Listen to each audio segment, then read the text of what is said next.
ఇక ఆ సర్వేని జీవసమాజ్ చేసింది ఈ సర్కారే.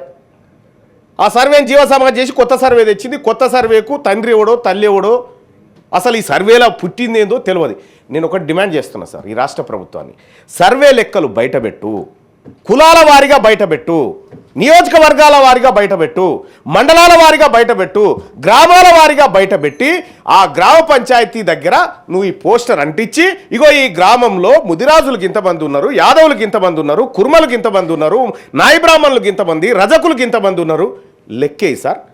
లెక్కేస్తే ఎవరికి ఏ సంక్షేమ పథకాలు అమలు చేయాలనో బాజప్తగా సర్పంచ్ కూడా అర్థమవుతుంది సార్. మేమే చేయించినాం సార్. ఇక కొన్ని ఊర్లలో మేమే తెలంగాణ రాజ్యాధికార పార్టీ మా నాయకత్వంతో మేము చేయించినాం సార్.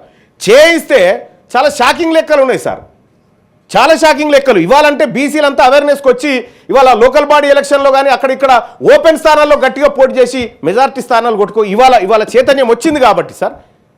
ఈ చైతన్యం వచ్చిన సమాజం అడుగుతుంటే నేను లెక్కలు ఇవ్వకపోతే నేనేం చేయాలి?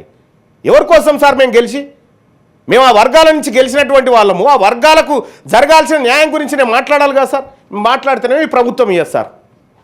బిల్లు పెట్టినప్పుడన్నా కనీసం ఇవ్వాలి కదా సార్. ఏందో ఏం కథను నువ్వు అది అర్రలో పెట్టుకొచ్చుకుంటావు, ఇక్కడ కాగితం పెట్టి ఇక దీని మీద సప్పట్లు కొట్టారంటే మేము సప్పట్లు కొట్టాలి. ఇది నడవదు. ఈ ప్రభుత్వాన్ని ఖచ్చితంగా అడుగుతా ఉన్న ఈ వేదిక నుంచి, నాకు కులగణన లెక్కలు కావాలి, డెడికేట్ కమిషన్ రిపోర్ట్ కావాలి. మీరు ఆదేశించాల్సిందిగా కోరుతా ఉన్నాను సార్. Thank you.